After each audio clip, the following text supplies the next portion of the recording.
Every time we kiss, I reach for the sky. Why are you reaching for the sky? Are you in danger? No, this is not your I just think Titanic if you're in the gesture. middle of kissing and you reach for the sky, the kiss is going to get weird.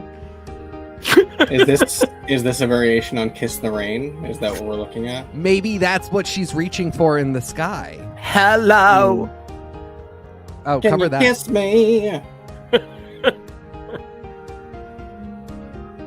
I've made my decision. The winner of RuPaul's Drag Race is Have fun with all these idiots here. I love them so much. Thank you. Oh, Jesus. Gross.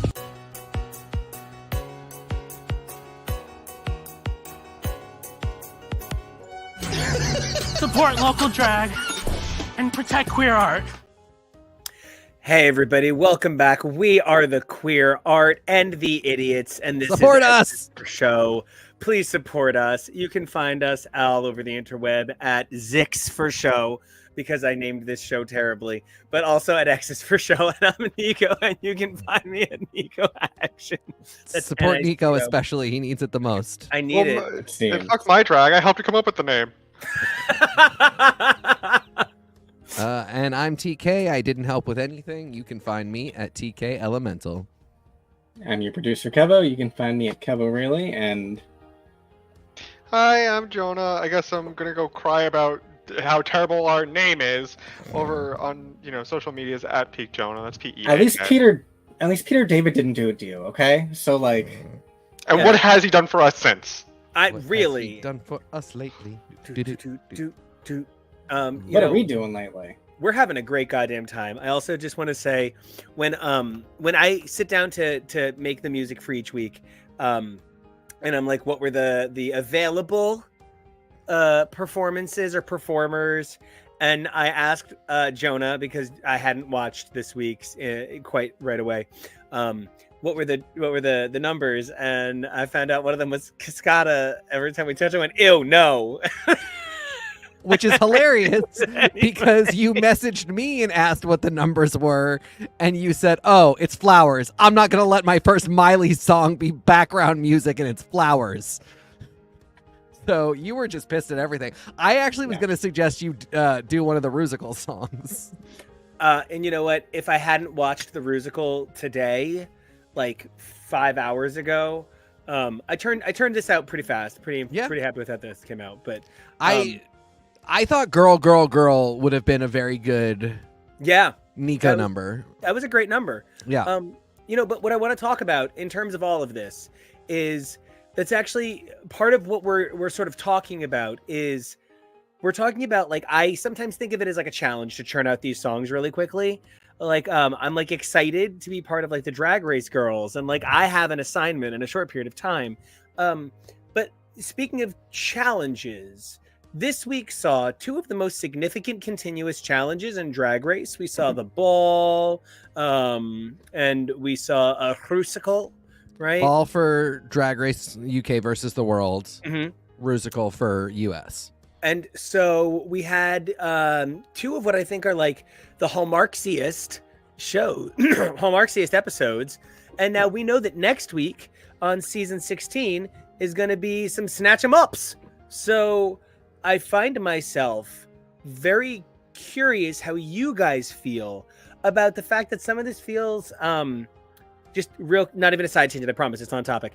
When K.A. Applegate, the creator and writer of a majority of the Animorphs books, was getting to a certain point in working on them, it was actually kind of like a computer generated, like she had an outline. It was this adjective for this thing.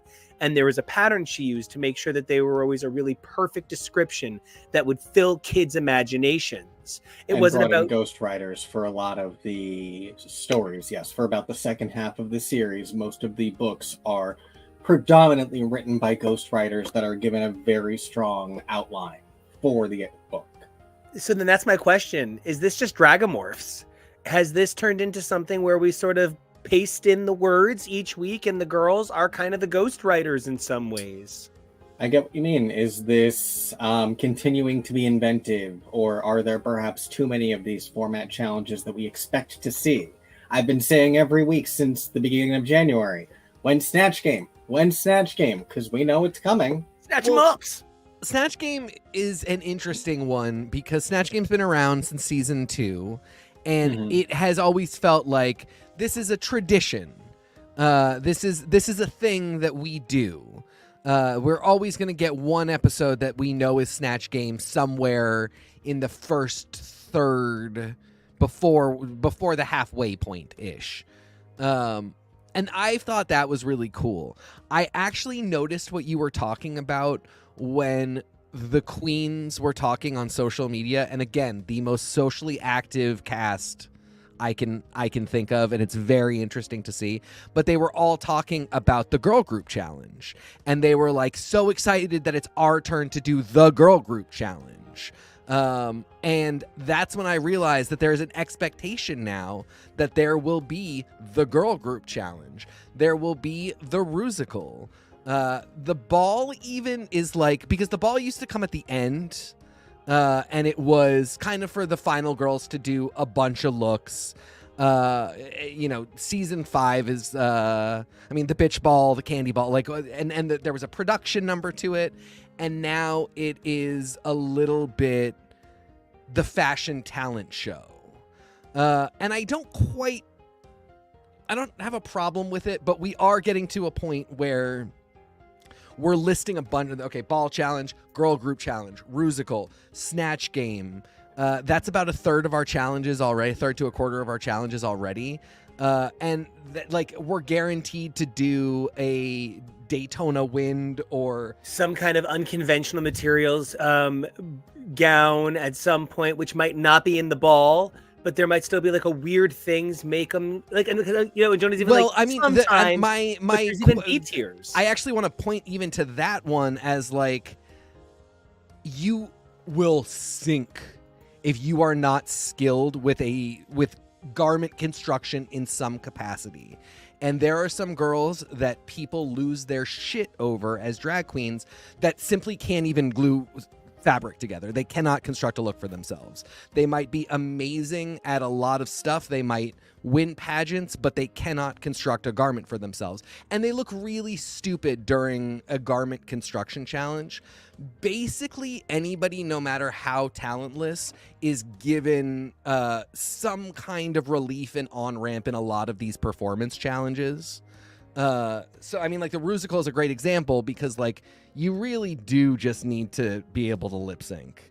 You don't need to be able to sing. If there is a singing challenge, they'll let you get away with rapping. Like, there's a lot of ways to not be a singer and do it. And so when you mention, you could just do the Dawn. Exactly. So when you mention unconventional materials or like some kind of garment construction, I feel like that's actually one that we've sort of lost. Like, I don't even expect that as much, specifically because if they get a slate of really popular social media queens, none of whom can sew and all of whom need to stay, we're either not getting that challenge at all or it's coming really late in the game. And so it's kind of interesting now what the mainstays are and what we come to expect no matter what. There's tried and true challenges that work. Some of them are also a lot easier. Like Snatch Game, none of the writers have to write anything for that. They have to come up with the prompts. And for the ball challenge, it's just coming up with the categories. They really like having certain categories where they don't have to pay people to do things. That's why I feel like we see less and less kind of some like acting challenges, or they'll make the queens do it. So they don't have to write anything. Some challenges I'm all for. I am kind of like leaning away on this idea of like sewing. Only in the regards of, it's not really a skill that a lot of queens have in real life. Not that it's one that they don't really need anymore. There was a difference when, 10, 15, 20, 30, 40 years ago, where drag was this art form where it was not respected as much. It was really only in queer, like, specific niche spaces, and you had to make stuff for yourself. That was the only way you're going to get things, especially if you didn't feel comfortable going out to buy it in environments where it was not as socially acceptable to be openly queer, or someone presenting male buying a dress at a store or thrifting, whatever. it's not really a skill that a lot of queens really have nowadays or really need unless they are a little more weird, a little bit different, and have a specific style. It's like, no, it'd be a lot harder for me to kind of try to try to get this designed for me. However, if you're going on Drag Race, there's going to be sewing challenges. There's going to be an improv challenge. There's going to be a dance challenge. There's going to be blah, blah, blah, blah, blah. It's very, like, 4 basic skills of just, if you can act, if you can sing, you can... Oh, I'm sorry. You can dance, you can do improv, you can act, and you can sew, you'll be fine. You can get away with a lot of things. And that's one part of my mind where it's like these format challenges of like things that we're always going to see. I do not like Rusicals like this one, where everybody doesn't get a solo. When I think of like really good Rusicals, and this only is barring last season's Wig Loose, which was a really, really, really phenomenal Rusical that I loved. It was really, touching and heartwarming and all of that. But Rusicals like the Joan Crawford one, Cher, Madonna, even semi the Divas Live, but that's a put an asterisk next to that one. I like when there are solos and the parts are a little bit written more equally, so it's up to the individual queen to make it work. Your talent should shine through if everybody has the same playing field. A Rusical like this, the people who were in the top this week were given the roles that were designed to be in the top. Nobody who had any of the side roles ever was going to be in the top ever. We have only ever seen that happen once, and that was on season 9 with Peppermint playing Britney in the Kardashians Rusical. Oh, it sounds like you played that better than Traitors. Yes. And that is I believe, one of the only times that in a larger cast Rusical like this, where there are certain solo numbers and all parts are not equal, that somebody has made it to the top. And again, she didn't win. I don't like these because I look at this, I'm like, it's just not. I am someone about fairness. I am someone about, someone got a bad role, and that's not fair to them, or the role wasn't written well. And so we've seen that happen in some of the Divas Live, like the baddest bitches in herstory. No, Katya was not winning Princess Diana. That role was not funny. That was not good. Thorgy's spinning. Stevie Nicks. Stevie, which Nicks. she absolutely nailed, and it is a lie that she did not. It really was. It invoked a lot of Stevie. That baseline was not written funny. Yeah. Well, and that's half of my critique of this episode. You noticed it immediately that all of the side girls in the little packs you knew it was all of them that were safe or in trouble. And it kind of felt like I didn't think Megami did better, or honestly, I thought the only person who noticeably didn't do that well was Maya. But I don't think Megami did worse than Dawn, and I don't think she did worse than Tsunami. What? That's what I want to interact with. Yeah. That's my on-ramp for this episode. Number one, we're going to talk about how this is literally the battle of the stilt walkers. This is very like my Clopan, come one, come all, kind of like fantasy parade kind of magic right now. I just want to say immediately, Le Grand Dame won. Yes. This is the battle of the stilt walkers. Le Grand Dame won. The fact that both of them in the same week within the same breath, 2 completely different runways, nothing about either similar prompts having this happen is magical. It's the hat. It's the Nymphia and Canada. A hat with the sunglasses. I don't know. I believe yes. Kara can defeat the evil, but that's just me. So, okay.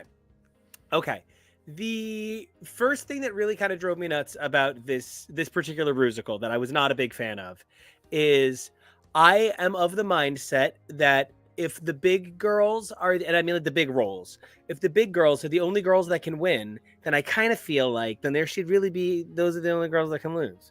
I feel like, yeah, good call. Like Plain Jane was forgettable in this, but she had a really forgettable role, and if she tried to outshine one of the leads, that's the fine line you walk with RuPaul. That's the fine line you walk with a person who learned in New York and in Atlanta how to shine. There's going to be times she says, no, you from that background, you outshine the people in front and you get your mark. And then there's going to be times she's like, honey, you're a background player. I don't know. That's not your role right now. Right. And so I'm like to laugh at the picture. Oh, but Maya. I really, first of all, Maya for Assassin's Creed, because she is lip sync Assassin's Creed in this bit. Oh, I really thought, I'm gonna get into stuff I didn't, because so my problem with the formatting here, the girls who were forgettable did not have enough screen time to lose. Yeah. I feel like they were just mistreated in that regard, because the truth is, I think Plasma gave a B- performance. I really loved a lot of what she brought, but a lot of what she brought would have been better suited to 6 or 7 different SNL sketches, not one character in a 10-minute musical. It made me feel like she thought she had to be Robin Williams to get through this. It was everything and the kitchen sink, and then 5 more things, and then more. Yes. I only disagree insofar as I think she handled. I don't like the challenge. I didn't like the character. I didn't like the writing of this or the setup. Yeah. Or the wig they gave her. This poor girl. Or the wig. Poor young, beautiful entrepreneur cheerleader. She's Did beautiful not and deserve so this. talented. I This was thought just not her moment. she nailed the assignment. I thought it was a bad assignment. And I felt like she gave exactly what they wanted, and she gave a performance worthy of, like, not even questioning if she should win. I really liked Saphira, but to me, I felt like it just, the amount that Plasma had to do, the amount of lip syncing she had to do, the amount of choreo, the amount of energy and presence, she nailed all of that. I just think it was a stupid role. And I was almost kind of annoyed that they were kind of flirting with the idea of giving it to Saphira and kind of talking like the two of them were equals. Saphira was phenomenal. She was really funny. She was really good, but she had one job. Well, and I actually feel the opposite. Like, I think she, in her one job, did an A job. And while I may have only had a minute and a half of her at an A, I had a minute and a half of her at an A, and I never felt like I got an A from Plasma. And I thought it was like an A- from Plasma, but over 10 minutes, that adds up to. I get what you're saying. I'm not like 100% disagreeing. Can I also interject slightly? No, we've changed our mind. We can be the only two that argue. I'm kidding. After rewatching the musical a few times, I noticed a lot more smaller nuances that Plasma was doing in the way that she was reacting. She was doing a lot more theater and musicality to her performance. It very much reminded me, to bring it back to season 9, the Kardashian musical, it reminded me a lot of Alexis Michelle as Kris Jenner. Yes, and that performance was Momager. really good in a lot of the smaller things, not even just her specific role. And again, this is not to diminish the hard work that Plasma did. But 2 things. One, I think she made a lot of things that she did look easy. And I think that can sometimes maybe skew a perception of how well somebody is doing, because it's like, oh, they're doing so well. It looks easy. No, I think with Plasma, as TK, you pointed out, she had to be on stage a lot. She was there for a lot, and it's a lot to be on character all the time, reacting to things, trying to make things bigger, trying to steal the scene. And like doing it on beat and stuff, you know, like there's little things like that. Doing it all on beat's not easy. And then I will say she was given the role that was pretty much going to win unless she failed. Yeah. And there is something to be said about that. She still has to do the work to make it good. That's like, do you think Morphine would have? This is gonna sound so bitchy. I would kill to live in a world where we got to see that. I would love to see it too. I don't know that she would have done badly.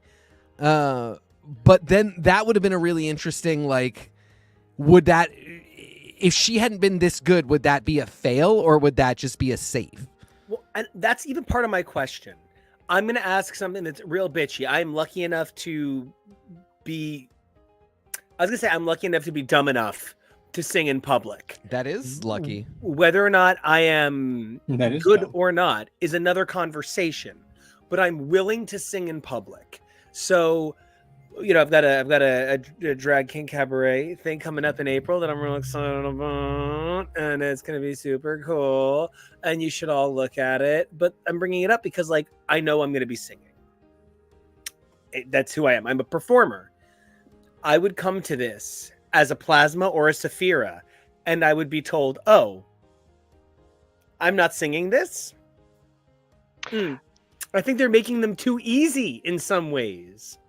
Well, and Saphira and Plasma would have been fine to sing. Q would not have been fine. There's a lot of people that would not have been okay. You can write a Madame Morrible number for Q. Like, there can be a number that is... Right, but as Jonah pointed out, that's money. That's money that we don't have. You write that in advance. Like, you write in that there are some roles that have a week. That's literally theater. Like, and if they're paying the people anyway, you just tell them this person should have a smaller vocal range. And that's literally the job. And that's either the job or these drag queens should get away with having bad hems. I mean, I personally agree insofar as I wish they did more live singing.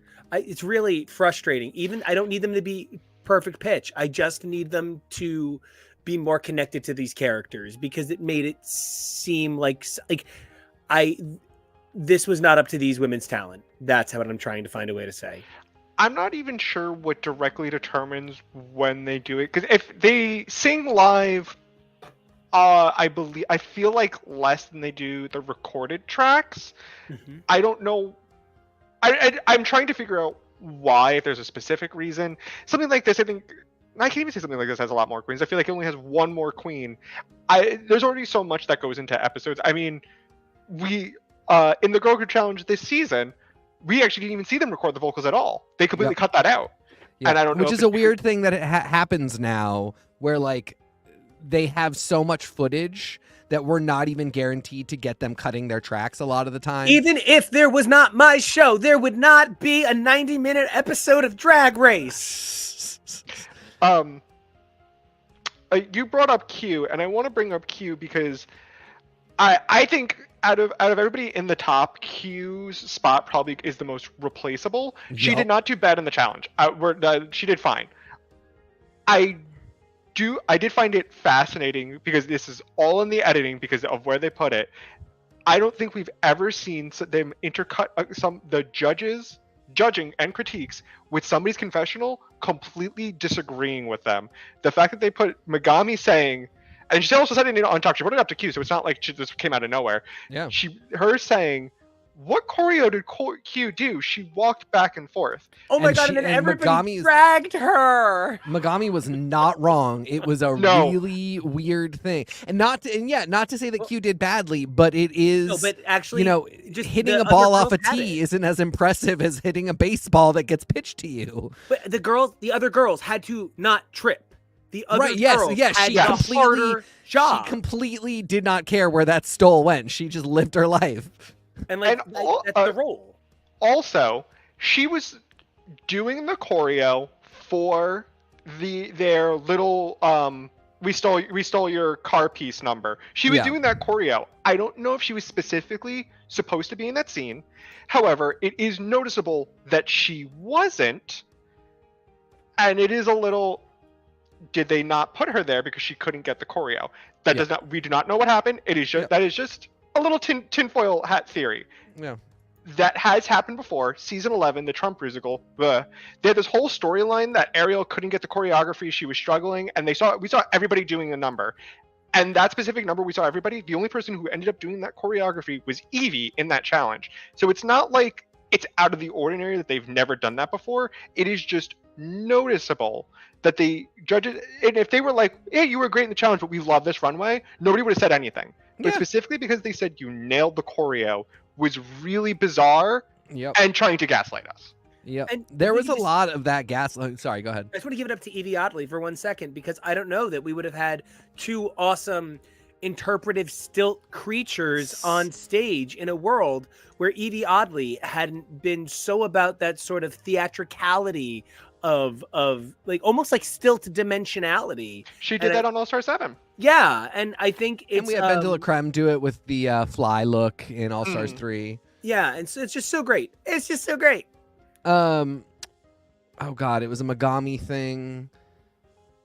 Wait, what were we just talking about? Was it how they tried to edit Megami like she was a villainess this episode? Oh, it was the gaslighting. Michelle being like, "Why is your face like that?" The weirdest critique. That was a 30 Rock reference for Kevo specifically.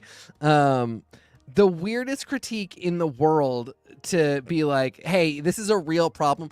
I liked the suggestion of like, you could use your drag to push out the personality a little bit more, but it was really sold like your big problem is you don't emote enough.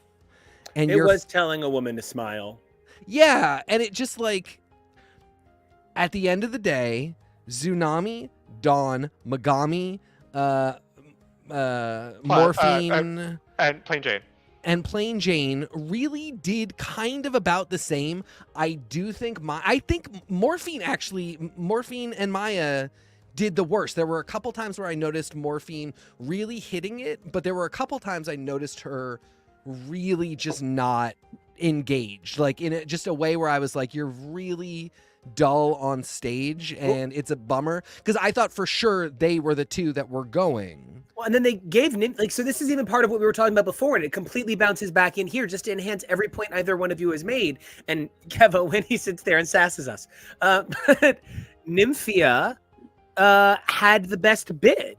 Yeah, Nymphia had the pinecone bit. I thought pinecone was better than She than she went from Q's obsessing thing. about bananas to picking the character obsessed with pine cones. Yes.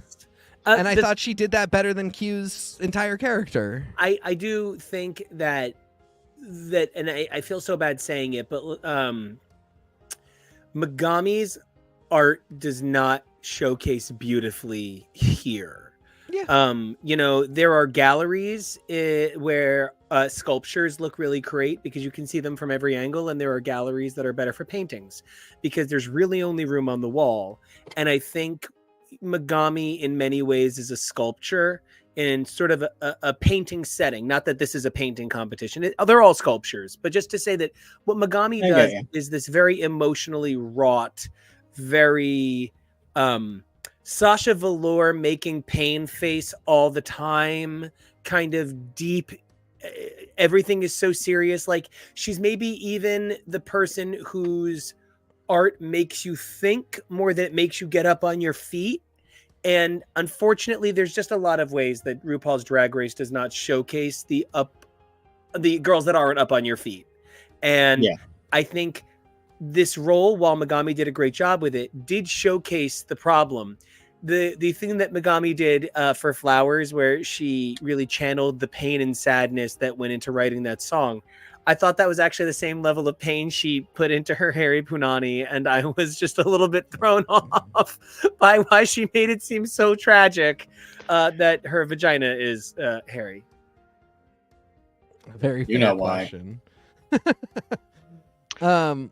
The sass. I agree. Like, she definitely was not going top 4. That was apparent. And again, like, it's just that the judging has felt so off and gaslighty since the first episode. And it has felt so anathema to what the fan reaction is to what's happening that, like, the idea that the other queens were safe and nothing was said, and then these two didn't even I keep waiting for somebody to get the "you're all so good, we just have to split hairs" critique when they're sent home, because at the end of the day, whether or not they're all so good, they're all really equal to each other. And it's very frustrating when in a challenge where everybody did fine, some girls are sent back and are told, you know, you did fine, go be safe. And some girls are told, your face ruined this challenge for you. In a way that's just like, no, it didn't. You were fine. We're just sending somebody home this week, and it's you. No, And- hold on. Sorry, Terry Hatcher, get the fuck off the stage. Yeah, truly. Plain nobody Jane needs you looked here. like Terry Hatcher with this makeup. Welcome Thank back. you. Thank you. Sorry. Thank Bob. you. No, that's it. You know, I just, it's a real bummer that they can't figure out how to offer some way forward with critiquing that says, like, drag is so elevated in 2024. You are all incredible. There has to, like, this really is a game of somebody won at 99 points and somebody's losing at 98. That doesn't mean you failed. It means you were 1 point lower, and therefore that's the worst number. You're going home. And I'm so sick of, especially watching Michelle, who I adored in UK versus the World this week, really be a mouthpiece for just what feels like complete bald-faced lies from time to time. I also just want to give it up for Tsunami, who I think does not get enough credit on this season. I actually thought her outfit was really cool. I thought it was clever and conceptual. I thought it kind of told a story. I love that it even had like the cellophane wrap around it. Like there was something there. So when Plain Jane was like, where are your flowers? Oh, Queen Kevo. Look at that. You found photos of, I don't know how she's not my least favorite housewife, but Who is your least favorite? I can't stand Lynette. Don't give that face. Don't give the Lynette face. Lynette It's not terrible. always Lynette's fault, but it is more often than it should be. I was at least hoping you were going to say Ava Longoria. No. My favorite is Brie, and my second favorite is Gabby. My third favorite is Catherine, and then we get to like Mary Alice and stuff. But The street of Wisteria Lane.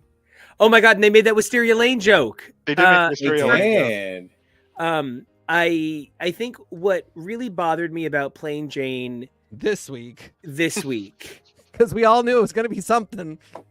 I'm going to say it again. I'm really like, as I'm really trying to like, I'm looking to these girls and I'm looking and I'm like, I respect their art and I'm making art and I want to make art that makes people that I love proud. And like, do I think that Plain Jane is kind of okay, here's what I will say. The actual worst thing about Plain Jane is how much she Plain Jims the camera. Yep. Okay, this week though, Dawn did that in a moment that I loved, but Dawn did it, and I'm going to say this: everybody gets only one per season. You don't get any more after this. That's an amazing, that's an unbelievable screen cap. She's looking right at me. I don't mind it again. Like, yeah, I don't mind every queen getting one, but Jane truly is in a romantic relationship with the camera. She is just directly at all times. It is every audition video setup. Oh my god, cameraman, what's happening? Step camera. So I felt very much like this episode frustrated me because I think it's because I think I sound like Plain Jane sometimes. And like I hear it when I listen back to the show. Sometimes I am just like, listen, I am so fucking tired of Maya's drag right now. She has nothing for me. But then that woman is going to come backstage and be your friend. And like, you have to look her in the eye and like be next to each other and stuff. Don't talk like that. But like, I know what it is. And I know that it's the spirit of competition because I know that like, I would say it to my bandmates when I would be like, no, seriously, Adam, I swear to God, get the riff wrong one more fucking time, man. Seriously, just see what happens if you play the bass wrong one more goddamn time, Adam. And so like, I get it, but it is striking to me how hard these producers are working to make Jane seem heinous and then sneaking in little bits of Megami sucks too. they I don't know. It almost felt like this episode they were like, everybody's tired of Megami. And I feel like we haven't seen enough of Megami, period, to figure that out. Exactly. At any point. I actually thought this episode, outside of Untucked, Jane was Dick Dastardly. Like she was just very comically evil. She was in a very silly mood today, and she's Dick Dastardly and Penelope Pitstop. How cute is that? When we watched Untucked, I felt like some of the stuff she was saying, like you're saying it cunty, but you're also not wrong. You're just saying it to be super spicy about it. That's all. What did she? I also appreciate that apparently she's corrupting everybody. Everybody's turning evil. Everyone's gonna be it's gonna be a whole season of villains because Jane is there just poisoning the water hole. And now I wonder how much is the producers going, do you think you're turning evil like Jane? Say it on camera. I got real mad when Dawn made a crack about musical theater because my problem wasn't that people can't like musical theater came out of her mouth. She started to say, I think people who like musical theater, I'm going to get dragged for that. And like knew that she started a sentence that was about to belittle the people that she works with, the queens on the stage next to her, Adam fucking Shankman. And like, there was something really unfortunate because later on that same episode, it might have even been an Untucked, Dawn said, "You did nothing." And Q was like, "That is not fair." And Dawn said, "You're right. That was a poor choice of words. I'm sorry." Like, it was so immediate that she was able to be like, "Wow, you're right. Those words were terrible." There is actually something to be said for how unfortunate it is that so many of these girls are on camera in a little room where somebody is egging on their bitchiest, cuntiest language and getting them to be funny and playful for their best edit. Yes, is it in her? But I don't think she meant anything quite as aggressive as I may have initially thought when she said it. She is a little gremlin girl, and I love that for her and about her. But there is, I mean, it's so good. There is clearly a part of her that is so, and again, I point to the social media aspect of her whole thing.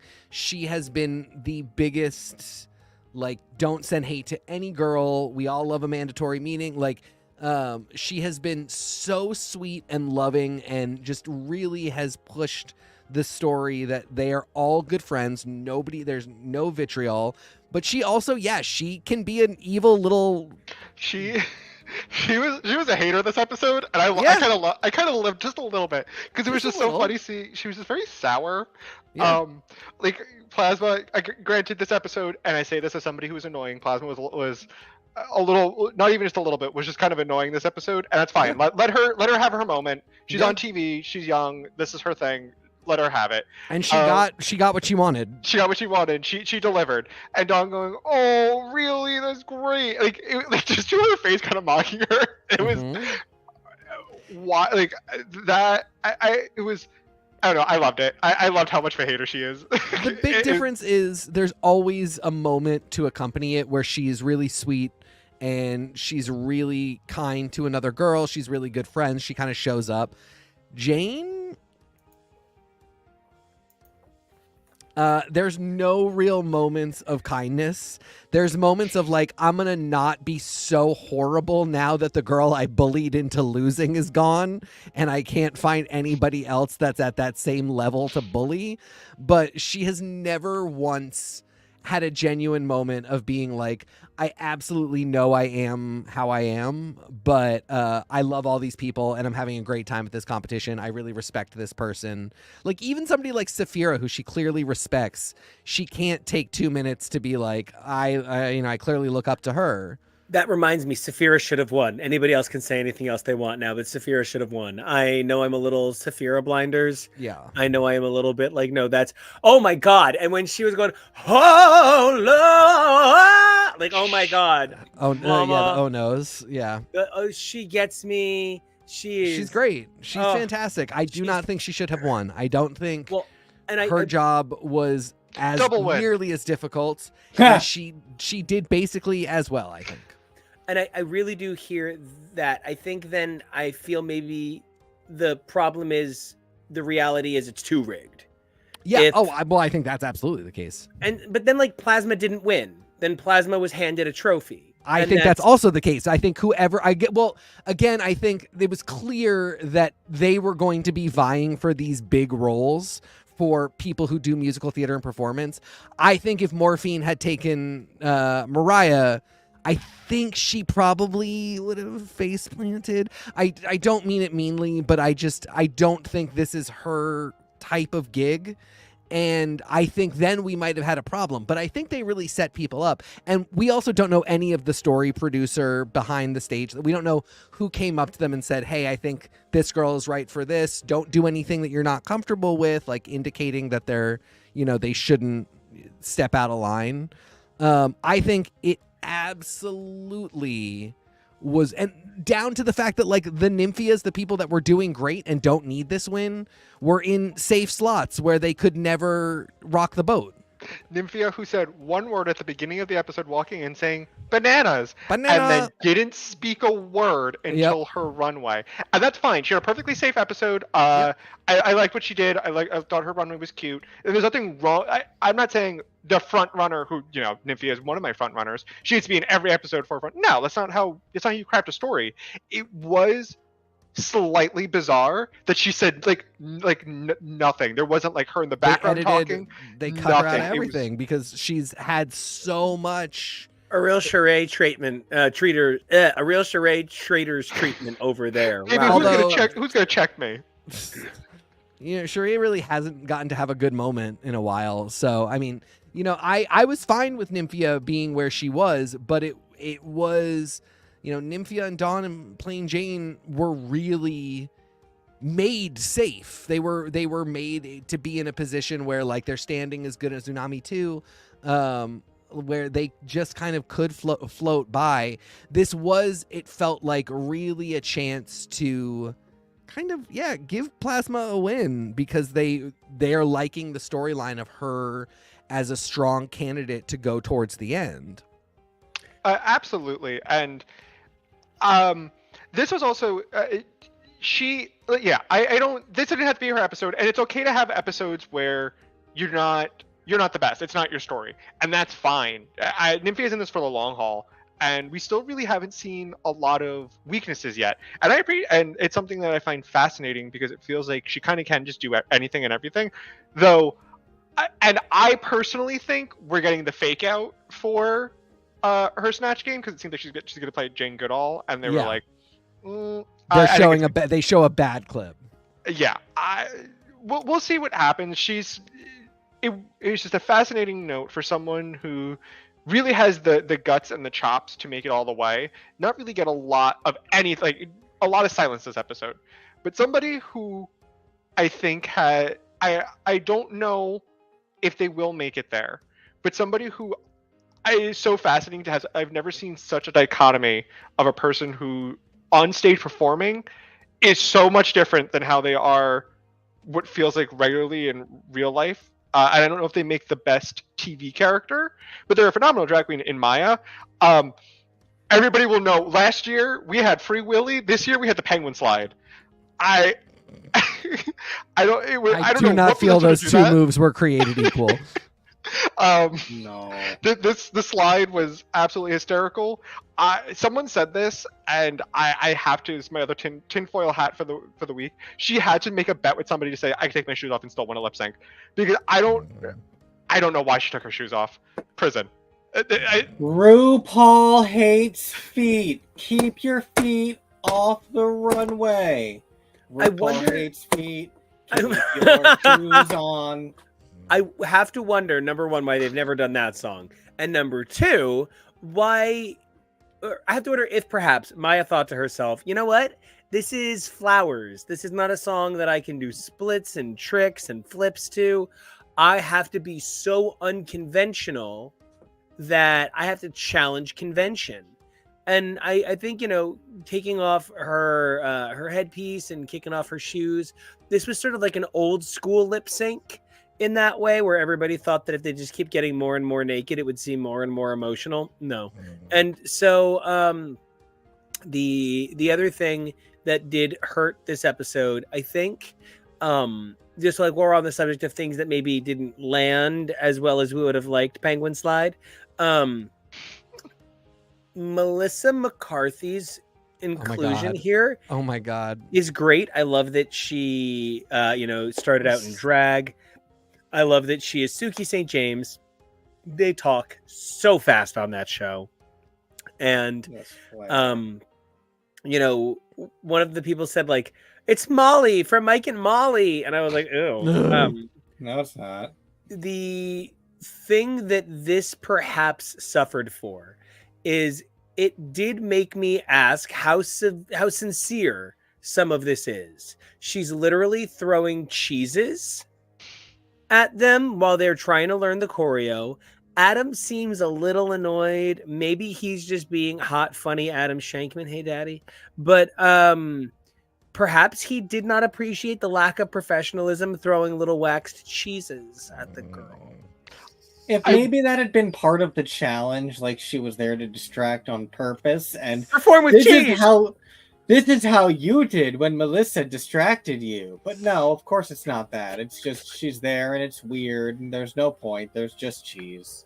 Just mean, cheese, the weird you Baby know- Bell ad. Oh, it's It's cheese. cheese.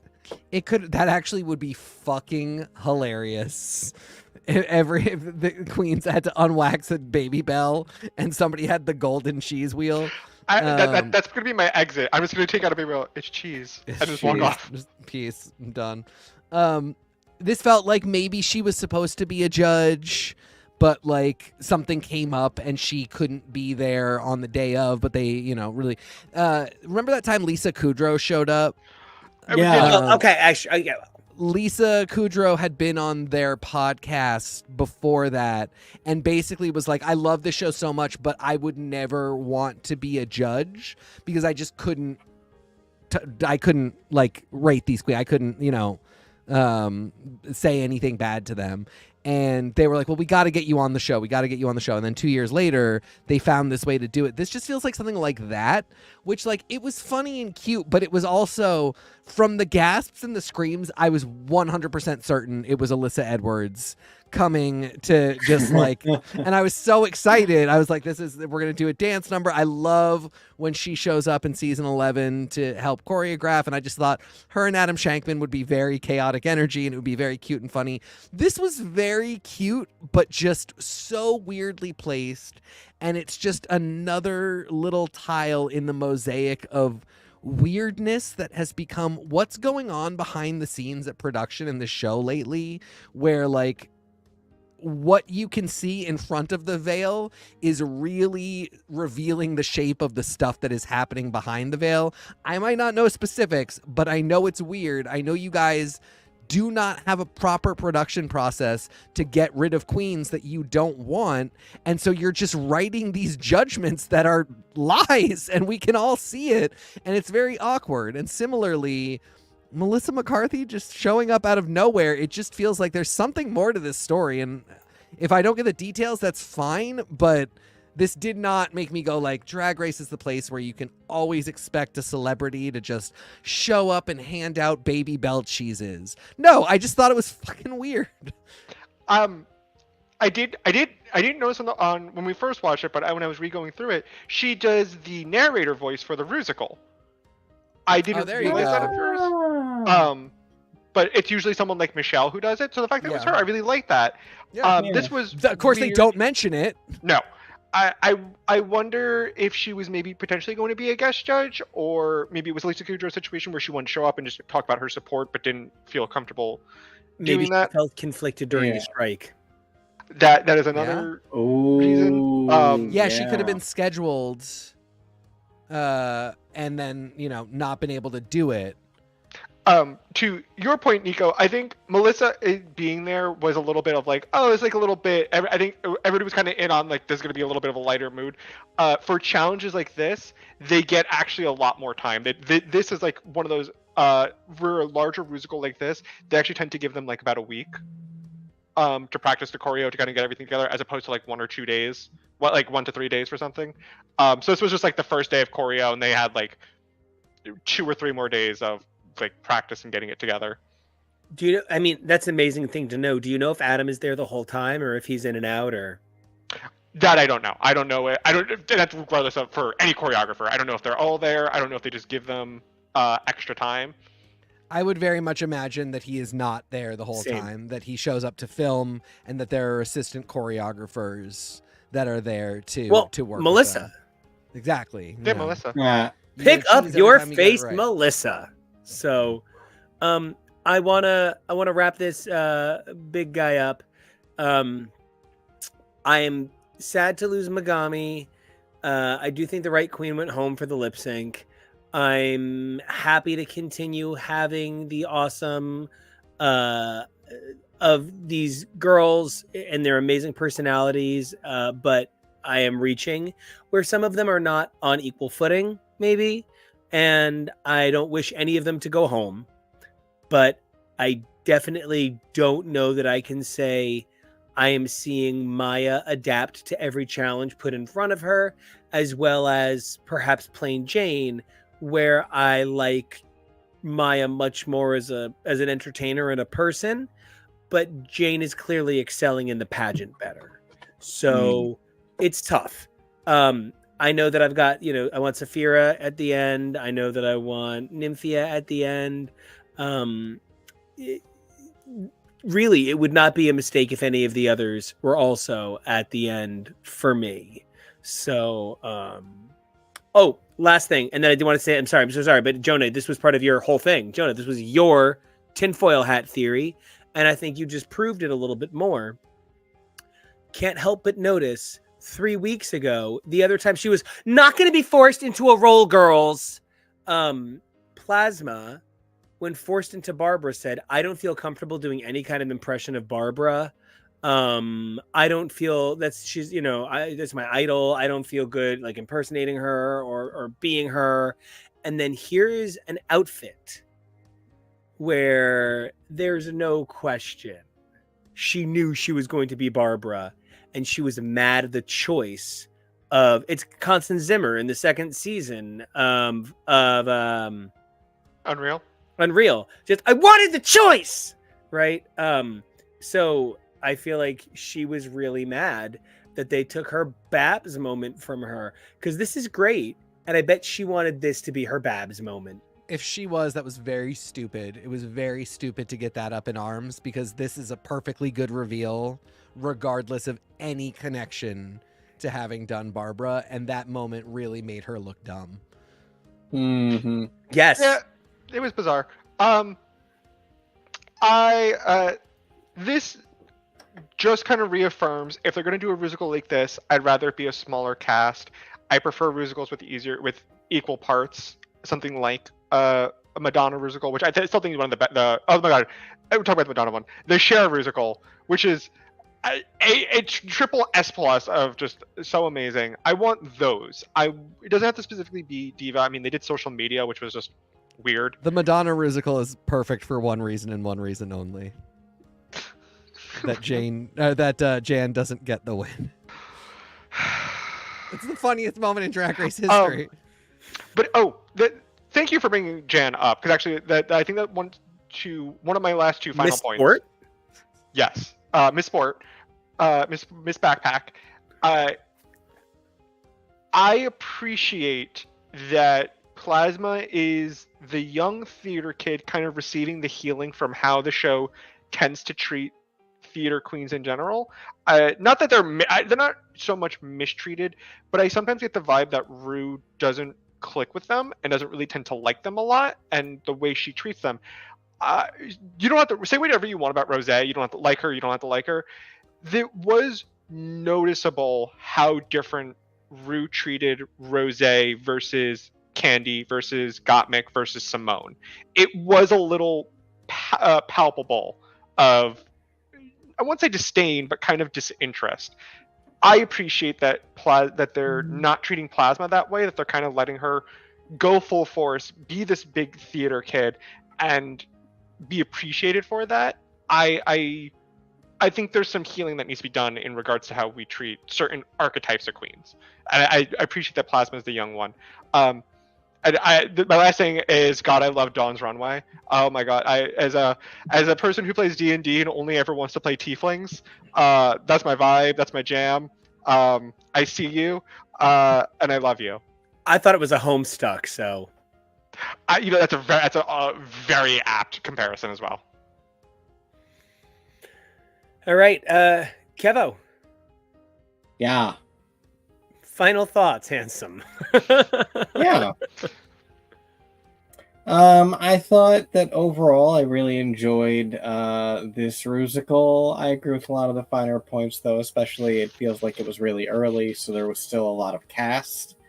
You kind of like when these are a little bit more intimate, so that each queen gets to shine a little bit more, because like splitting some of these roles into three Baroness, it feels like Jonah and I just watched a few weeks ago the Glee Rocky Horror episode, and they have to employ the method of doubling up on Magentas and what's her name, the other one, because they have extra. Yeah, Magentas and Columbia's because they have extra girls, and that's just what you do sometimes. This feels like doubling that, but for the Baroness, which, if they had stuck a little bit more to the story, good for Von Trapp, I guess. You know, the thing that this also did make me appreciate was when you get those moments of surprise magic. Kevo, if you would pull up that cover, that amazing cover you made, you know, we couldn't have known when I had my psychological meltdown at Le Grand Dame's breathtaking uh, drag race look from UK versus the world. Um, you know, and then you see the unbelievable thing Q did over on the right, and this is what's fascinating for me. I think Q's is too ornate. Now, I don't know that I'll be able to get an image to Kevo in time. I will try, but there's actually a bunch of video game stuff that like actually do kind of have this giant super floral vibe, that, you know, do this I'm in a giant flower kind of magic. Oh, I did get an image. Kevo, it's coming. And one of the things I think that makes me really think about here is I kind of feel bad, but I think Q overdid it. I think we are in a position where we are so inundated with unbelievable talent, unbelievable ability, and frankly, in some cases, an unsettling budget.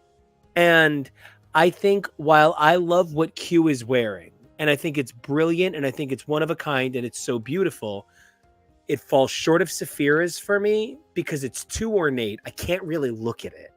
And it falls short of Le Grand Dame's for me because Le Grand Dame embraced the hysterical ugly in beautiful. And I thought that Le Grand Dame reminded me why I think Geiger and Lynch are sexy. Like, you know, this is so next level. This is so one of a kind and stunning. And even though we've named a bunch of references to it, between this and the puppet that I think it was Keta had in UK versus the world this week, there has to be a budget now because number one, so this is what I thought that Saphira looked exactly like. This is Yuna's special dress sphere from Final Fantasy X-2. I thought this is what Saphira looked exactly like. My favorite character from the history of video games ever. So this for me was the dream. Well, I thought I included a reference to. Oh wow, that's amazing, Kevo. This is what I was. Yeah. Yeah, and so, you know, I see where Q is trying to do this thing, but like, I wonder if Q had been held back a little bit. If Q was told you only have a budget so much for the season, right? Now, I don't know what she spent. I'm not trying to say that she, you know, bought her victory because she designs everything she wears. I was really unsettled by the cost factor on some of those looks on UK versus the world this week, because there were people who came in cute outfits. Scarlet Envy showed up ready for Drag Race Season 4. And Keta and Le Grand Dame showed up ready for the Special Effects Awards. And so that's kind of my question to you guys. How do you feel about these skyrocketing budgets? And do you think that maybe Q, feeling that pressure for that skyrocketing budget, maybe overdid it a little bit, and that is where it didn't win?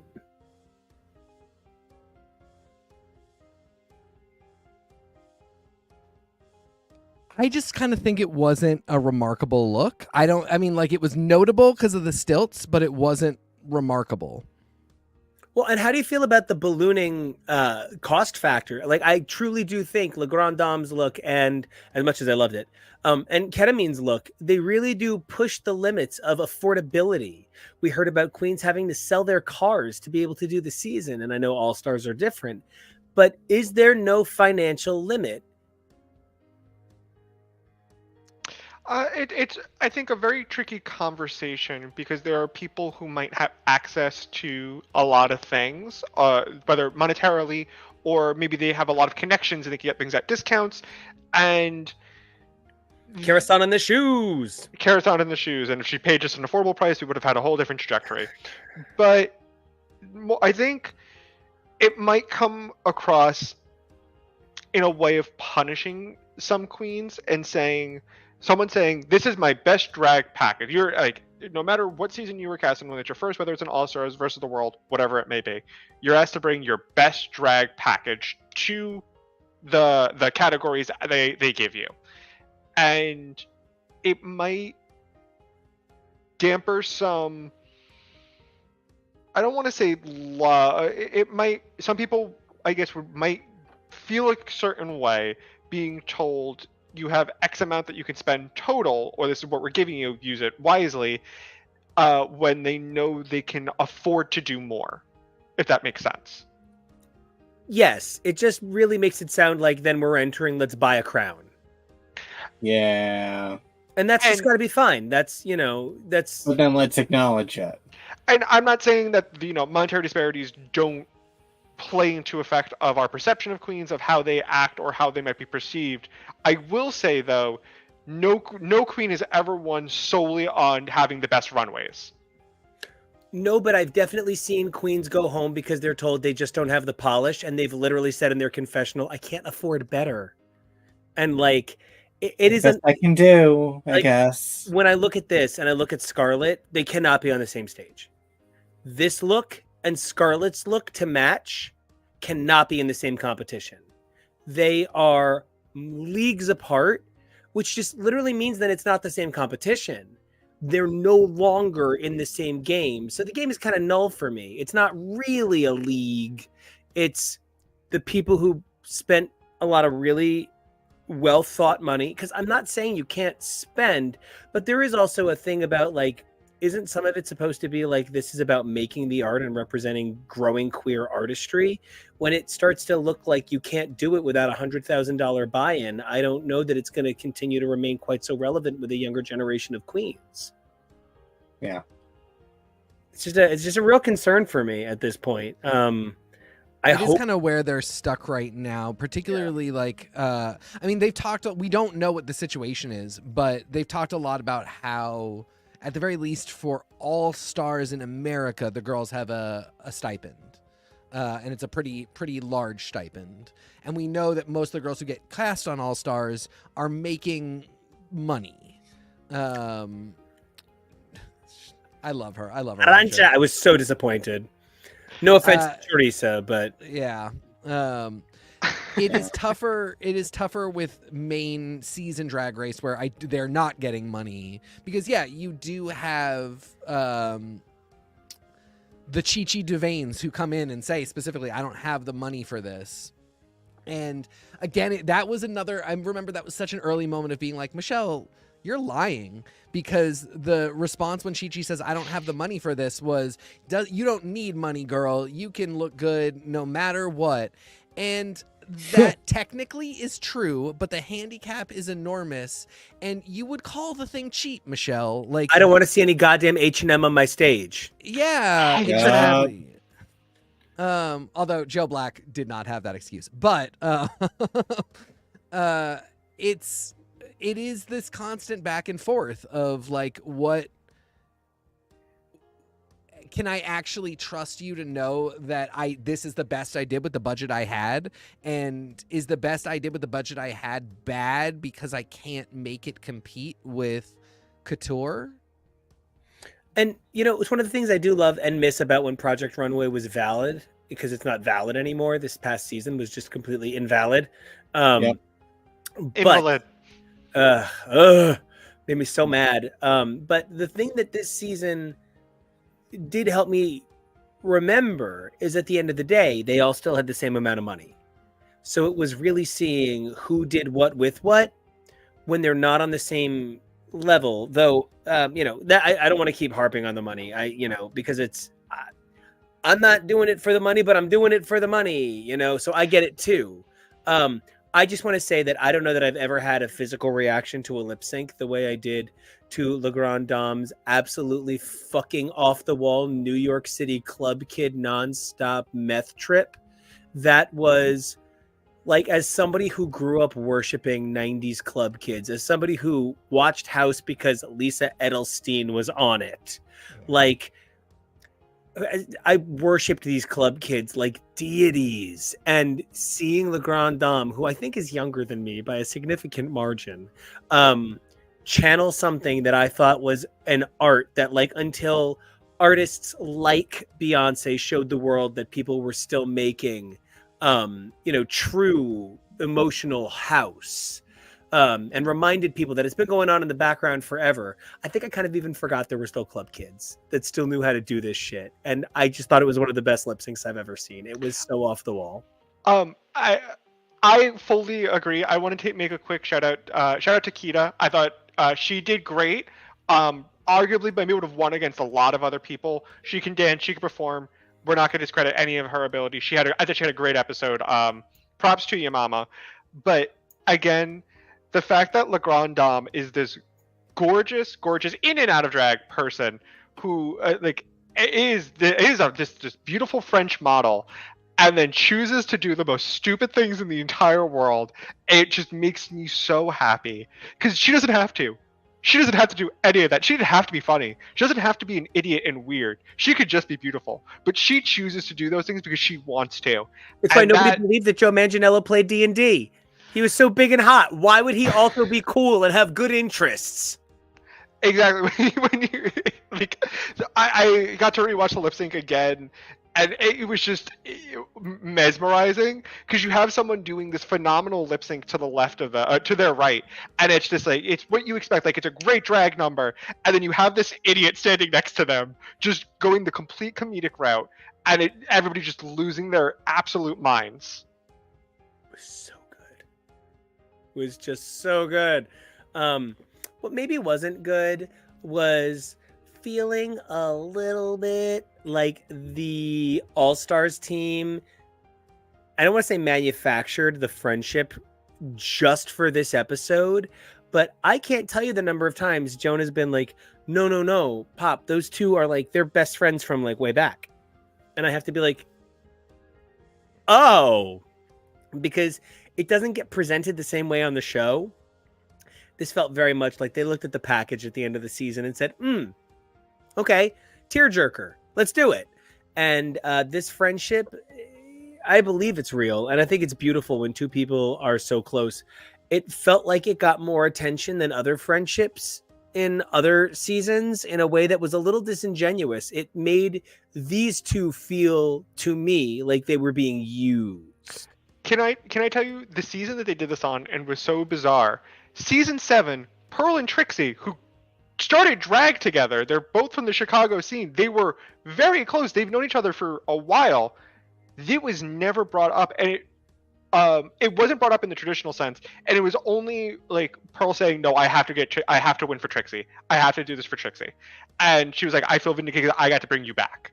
I'm not like it was bizarre because that could have been a storyline. It could have been something. Especially because Pearl sends Trixie home too.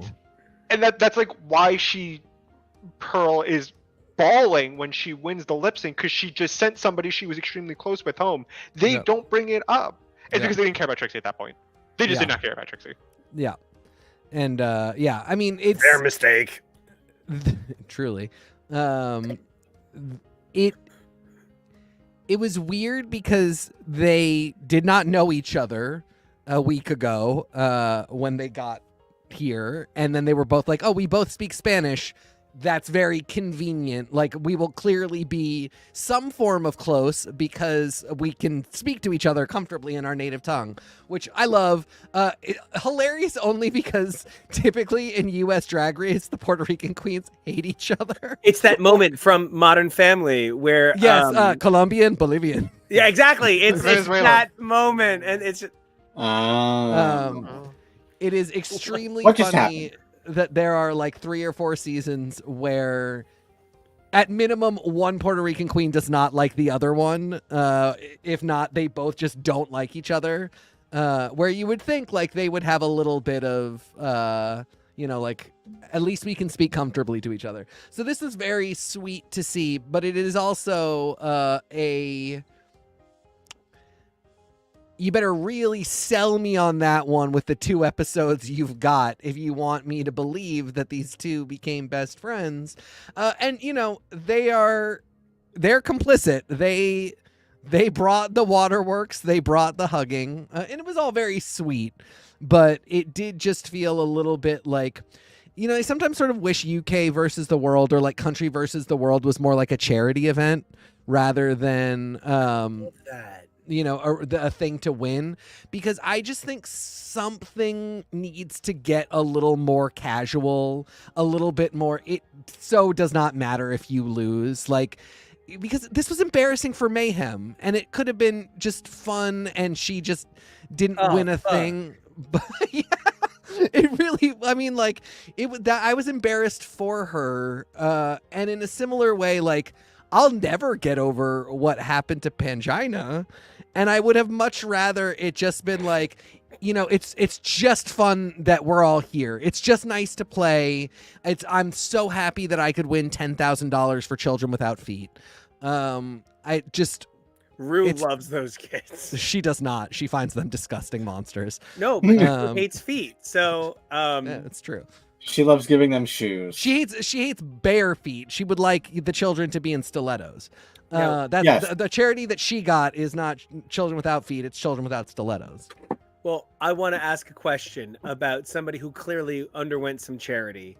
I loved her and thought she was a doll in her season, but I did not think she had any kind of winner energy. I love tea or coffee, which now that I understand that that's the joke, I'm going to totally say it clearly. The glow up this season on her is I was so wrong to ever think that she couldn't be a superstar. You know, I think that one of the things I see in her is she could lead her own What If Seinfeld Was About a Drag Queen. Like, her level of relatability, of kindness of spirit. Like, Tia Coffee is a rare talent, like a Trixie, in that you would welcome her into your home because you feel sort of safe with her. She is so relaxed and kind. There is something unbelievable about seeing somebody whose personality was always that lovely and getting to see their presentation come up to meet that excellence of self. It's really a pleasure to see Tia have grown so much the last, year and a half I've watched all of this Drag Race. What I've always felt about Tia is that she had a very winner personality and energy. She gave to the camera like somebody who was so naturally supposed to be there. Yes. She's somebody who I would be like, host pit stop, like hang out, talk. Like, she seemed very confident, but in that confidence, she would very realistically be like, I've clearly come down the runway in a bad outfit. This will obviously be in the bottom. I might be going home. And she also had a very like, yeah, is what it is, dude. If this is it, I'm not going to cry. I'm not going to. And even that to me is very winner energy. I remember in that season thinking she had the personality, but none of the looks. And Ahura had all of the looks. And I just felt like didn't really have the personality for me. She's very cunty. She's fun, but like Ahura did not have it for me as a person at the time in the competition. And I felt like if those two could have somehow fused their two gifts, that might have been a really, really solid contender queen. As it stands, I still think Bimini should have won, but I love Lawrence Chaney so much, so I'm fine with it no matter what. I just really love Bimini. But yeah, I mean, it's really fun to see Tia now with like unclockable looks. She probably will have a moment of stumble. She might go home early, but it will never be this thing where she's like, yet another week, I have no money, I don't have a good look, I made this myself, it's glued together. We'll just see what happens. And that's neat. Like, that's just nice for her. But like, if she did that again for another season, I would still just love the shit out of her because she's just real. Okay, I have a very stupid question. So ours are called dollar stores. Yeah. But their money over there are euros. So do you go to the Euro store over there? It's the pound store. I think somebody said it recently. I want to say it was even on UK versus the World. It's pound store. I think One time so. Mark's not here to tell us. For real. I mean, like, as a top, I kind of feel like that would be where I should get a job. Downtown. And speaking of It's actually Pound Land. stop. Well, Poundland. anytime Marina would like to come shop at Poundland, I will run that register. Marina, Yeah, it is pound. They are pound stores and pound shops, That's and the most brilliant. popular one is called There you Poundland go. because everything there used to be a there you go. pound, but is no There you longer. go. Thank you. I did it. Thank you for the lesson in British cheapery. I remember because somebody said like I think it was on UK versus the World last week. They said like got this at the pound store or something, and I was like, wow, that's funny because Pound Town. And then you brought it up. I also really Marina's gonna win this. I mean, like I think part of what frustrates me almost is there's a sense that I feel like between Marina and La Grande Dame and Arantxa, I am missing so many incredible queens by not watching every international version.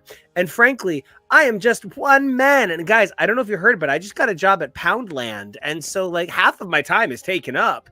So Yes. I am really frustrated that I can only hope that queens like Marina and La Grande Dame represent the unbelievable wealth of talent in these other seasons, and getting to see just a slice of it, getting to see the uniqueness with which Marina moves, which doesn't mean that everybody from Marina's culture has those same moves, but it means she's uniquely influenced by elements of her culture that have shaped who she is. And I can only hope that many, many of the queens that are this talented from so many of the international editions get a chance to come on over and global it up. Verse the world. So guys, final thoughts. I'm gonna miss the queen that was eliminated. I will go back to watch España so I can see her in that kind of glory. She did have a great one-liner this episode. Michelle asked her, "Where do you get your fashion sense?" To which she replies, "Well, you have to have. Where does your fashion sense come from?" To which she replies, "You have to have one for it to come from someplace. I don't have one yet. I'm working on it." And this is, I will say, one of the most likable casts. A really great way to get people to watch international seasons. I know I already have to go watch like France, España, Philippines. I have all these that are now on my docket that I want to watch, that I get to watch. Who hosts? Because I have these. What? Who hosts Belgique? That I'm so excited to watch Belgique. Oh my God. Rita Baga. Oh yes. Rita Oh my Baga? God. That was manipulative. What a cheat. Really great cast. A really great episode. I don't think any miscasts. Other really funny thing that happened. I wish I got the screen caps for it. The difference in reaction between Gothy and Tia being safe, and they were like, "Oh, so relieved," to Jonbers and Scarlett having the most pissed face in the entire. They were fuming. Mama plucked press like a button down on Friday night. That is some shit with which you do not put on the web. That is a level of angry that I pretend to have to go use the bathroom and remove myself from the conference call in the middle of work. When I get that mad, I do my best to pretend that I am grace, I am kindness, I am not Russell Crowe at the Oscars. And it is woof. That was, but God, I do love a good crack. Yes. TK, thought me final. Like I said, I increasingly just really wish this was like a charity competition or something, because it's weird having like stakes here. It's also weird that it's UK versus the world, but it's just everybody who's there versus each other. Like they even tried to be like, hey, maybe we should have an alliance. I feel like there should be more times where the UK queens are actually versus the other queens. Yeah. But all that said, I mean, I love them all. It is fun to watch, and I do try and like take this a little less seriously myself and just see it more as a showcase. Both, it's a mixed blessing that there's actual money involved this year. I'm glad people are getting paid because they should, but it kind of ups the stakes even more. But yeah, I mean, super ton of great talents. Can't believe Gothy Kendall has made it this far. Can't wait to see what happens with that. Love it, hate it, don't know what to do with it. Kevo, I just so enjoy watching these international seasons with you, because one of the things that they offer us is an opportunity to think about, as silly as this sounds, sort of the international experiences we've had together with working in the international college program at Disney, where like we would meet people and they would be like, no, this is what it's like, in my country that America just doesn't have anything comparable to. And, then you get Marina, who is like she is the definitive pretty girl. And she comes out in basically a Gila monster costume, and it is brilliant. And I just, I would love to get your final thoughts on this episode. Yeah, it was interesting. It's always interesting when they do a ball this early with this many girls still left. Did we see a preview of what next week's challenge is going to be? I don't remember. Me neither. Is that of this one? Yeah. It's like a acting challenge. It's like I think it might be a commercial challenge. Interesting. Okay. I just think it'd be really funny if we got like Snatch Game at the same time, because there's been so many like almost synchronous things from these two shows at the same time. So I really hope there's at least one challenge that just happens to sync up the same week. I'm enjoying it. We'll see how it all continues to shape out. Well, I am super excited to go from a show where I root for everybody and want to see them all succeed to a show full of bad people doing bad things. I am kidding, obviously. No, I'm not. I love the Traitors. We made a lot of jokes about, oh my God, yes. We made a lot of jokes about how we felt that maybe the show felt kind of produced a couple of weeks ago, and it was, but they are triple dippling down on that it is not super produced. So they said that is all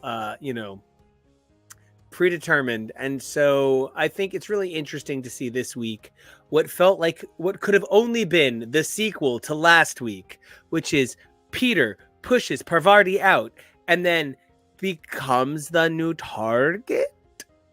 I just, oh God, Howdy peace. What do you mean? I don't know what to do with both Traitors on their way out came for Phaedra. I don't know what to do with that. So it is worth noting. Guys, how did you feel about this week's Traitors? She looks like she's in Ghost Whisperer. She's whispering to Ghost right now. That would explain the squinting. They're tough to see otherwise. I mean, it makes total sense to me. Like, this is Phaedra's game. The thing about it is, like, Phaedra comes off immediately like a traitor, but she comes off like she's a unique creature. So none of them went to her because she doesn't behave like they all do. But it's so funny that I was really hoping, like, Trishelle nailed it. Trishelle had all the correct evidence and just nobody picked up on it with her. Because she had sex the night she got to the house, and everybody remembers that because it was the real world and not just a rumor. Truly, I really do. Mm-hmm. I've got funny stories to go along with that too. But like, she was like, just whenever somebody is murdered at breakfast, you don't really react. And I just wanted her to be like, y'all got any boiled eggs? As like a reason why she clearly was a traitor. Because she's right. Like, Phaedra isn't really doing a good job of hiding it. There were a bunch of Phaedra memes on Valentine's Day. My favorite was roses are red, violets are blue. Not Ekansu. Oh, baby, Jesus, not Ekansu. Which just like the too much of a reaction or not enough. There's no in between. Oh, not my burgerlicious, not my burgerlicious. Oh, no. Roses are red, violets are blue. Oh shit, baby, you got bugs on you. I mean, she just is so elevated in her presentation and performance of Phaedra, the character that shows up to be on reality TV, that you can't not love her if you are a faithful, and if you are a traitor, she's the one that is eventually going to kill you. So you better try and kill her first. I mean, it makes a ton of sense. I just, they failed. So, it was so fascinating. Poverty, whatever. I had that right. You had it right the first time. I just say poverty. No, Fine. I don't care. I don't care enough to whatever. and she's gone. Who cares? Yeah, she's no longer with us. I view it personally as a difference between poverty having to go for Phaedra because it's the only other target, it's the only other name in the talking block. It's a huge risk to try to introduce somebody else to try to sway votes. I don't think that's going to work in her favor at this point in the game. But Dan doing it, in my opinion, was unsportsmanlike. I understand what he was doing, but it's not really in about like, and it's a gameplay move. However, it is a little shitty. It's especially that early. I will say what I did appreciate this video is after their last powwow in the trellis. What are they? They were in what was the castle? The tower. The tower. Yeah. The turret. The turret. Thank you. The turret. Phaedra was like, "You just need to be more likable. You're an ice princess."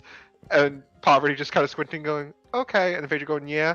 That she tried to use it against Phaedra this episode with John was hysterical. And the fact that John again coming a seductress, something like that. He had alliteration, destroyed her verbally.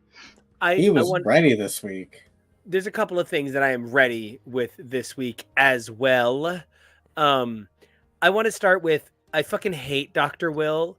He is not my Big Brother kind of player. I fucking hate Dr. Will. Literally the most popular Big Brother player of all time.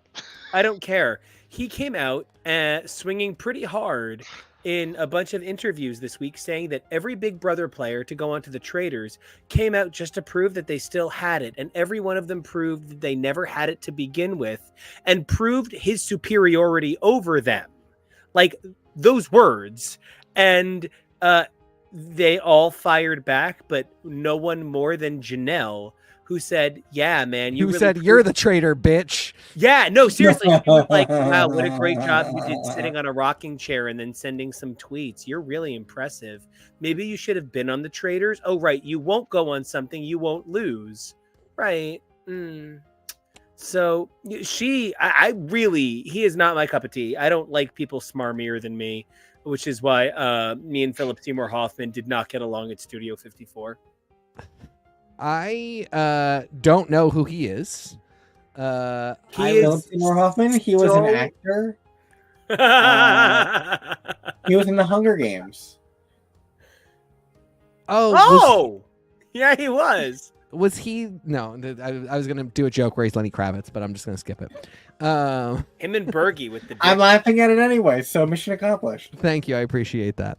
I should have said he was Julianne Moore.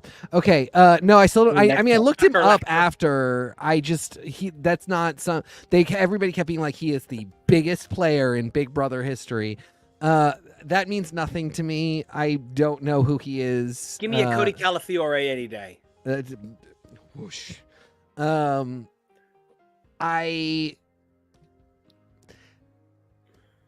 Traitors and the properties these people come from are not Drag Race. Like when Alyssa Edwards, please zoom in on Peppermint Kevy. Thank you. When Alyssa Edwards shows up in season 11 of Drag Race, having been on season 5 and the season of All Stars that is, some years away at that point, people still go, "Oh my gosh, that's a legend who just showed up." On the Traitors, I don't feel that it plays as well, like specifically for demographic me. And I can't be the only one who's like, I have heard about this show. It seemed very memeable and fun. I'll throw it on.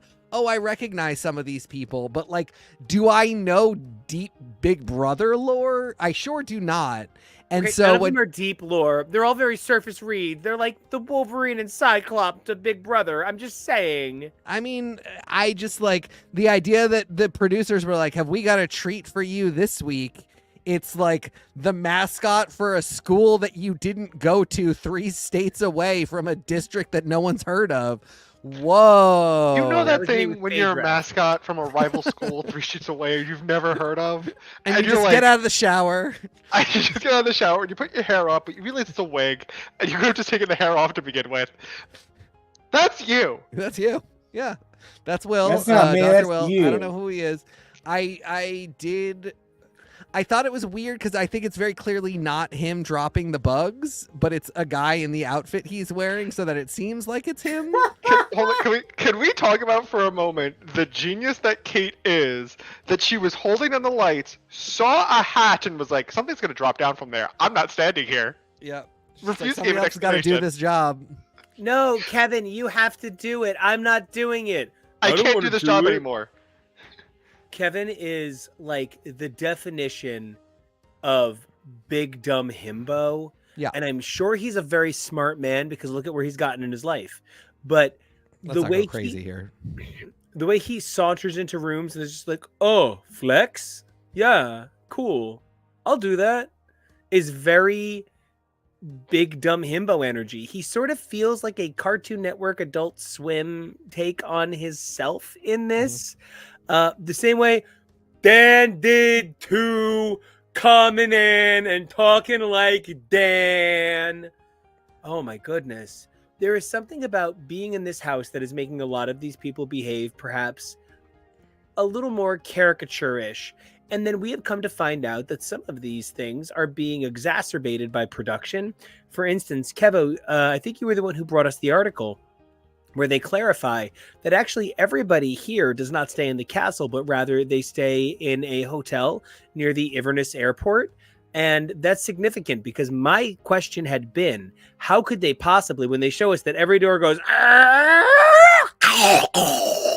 when you touch them, how could they possibly film at night? It turns out they're taking them to a sound set from separate hotel rooms where they're nowhere near each other.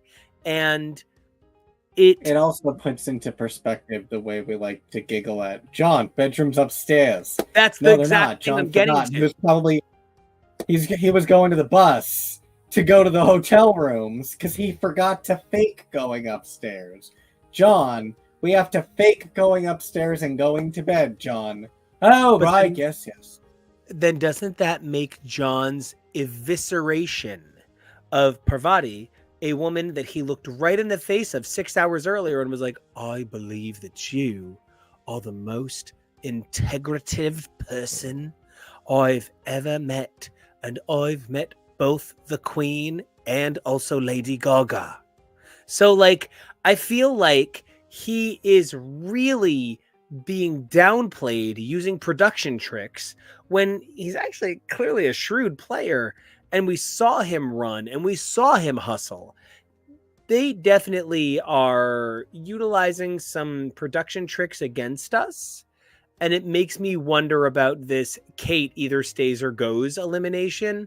I forget if it was somebody this season or if it was in season 1, but somebody was eliminated this season or last season, and it was a kindness. They were very ill and they just needed to get out of the house. And so they made it the murder that night. And now I wonder, with Kate in this magical I'm a traitor or not dungeon, did Kate go up to the producers and go, they're playing too stupid a game. I'm either leaving or you're making me a traitor. And they were like, good Lord, not Kate from below deck. And so they made her delicious.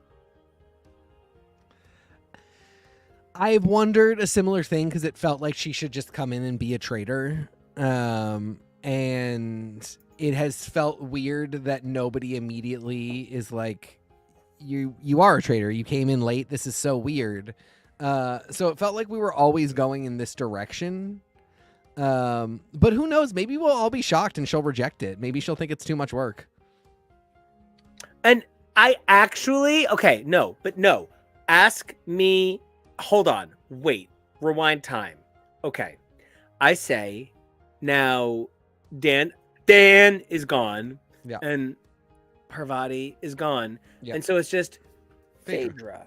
And I am challenged because what if Kate says no? Right. And what if they banish Phaedra tomorrow?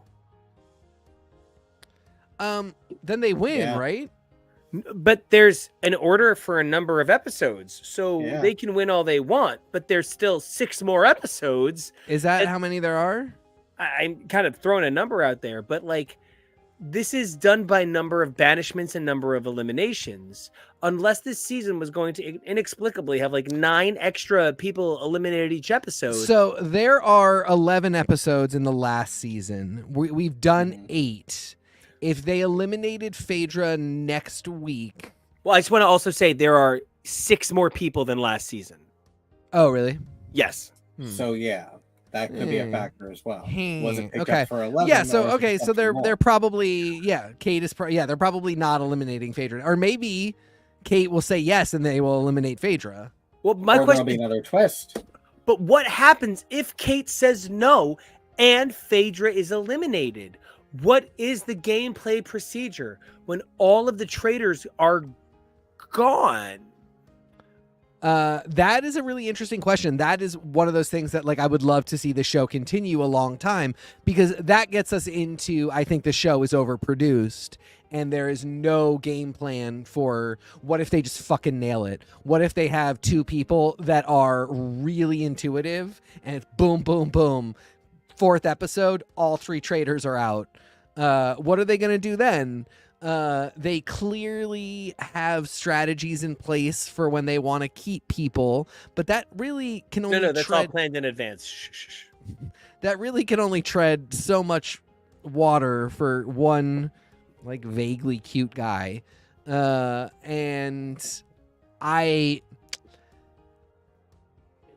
these are the types of things where I'm like, unless there is a rule book that I can read and play Traitors, and unless there is a like promise that sometimes you might get a 4-episode season, or like maybe if that happens, it is a total reset and the game starts all over again with whoever is there.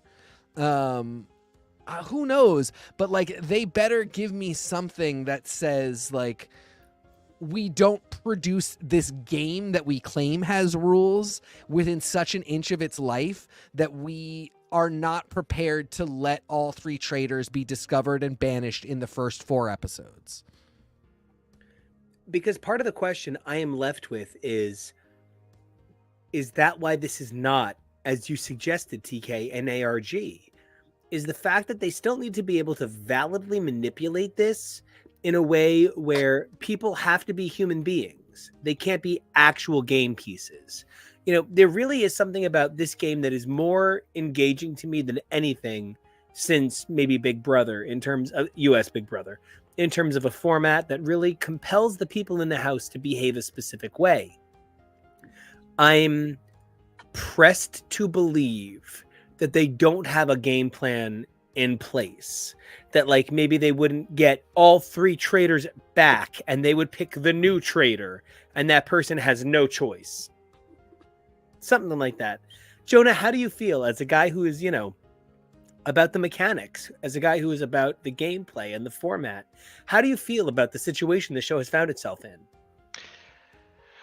So from the little bit of sleuthing I've done, I think this happens over in the UK one. That's the idea of the ultimatum of you're either going home or you have to become a traitor. And that is the risk in nature of this game. I imagine they talk about it among the production team, talk about it amongst themselves, try to figure out, okay, how many traitors are we doing? Who do we want the initial traitors to be? And that going from there. That actually, I did read extensively about that. They specifically chose Dan and Phaedra because they believed that they would bring the most unique combination of gameplay strategy to the table as 2 people working together. And I imagine that was the final pair they landed on. I imagine there was a couple of other couples like that they've thought of and were maybe willing to test out, but I think they saw Dan and Phaedra were like, okay.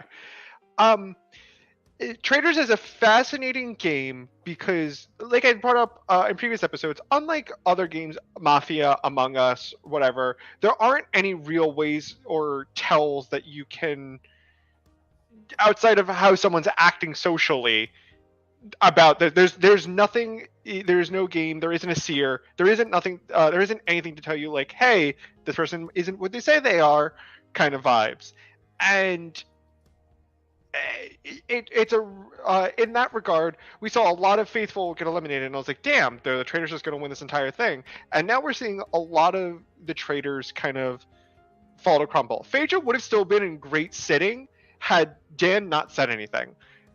Poverty still probably would have been banished because, not her fault, she was working and partnering with Dan before she got the invite. So her sticking by Dan the entire time does look a little weird.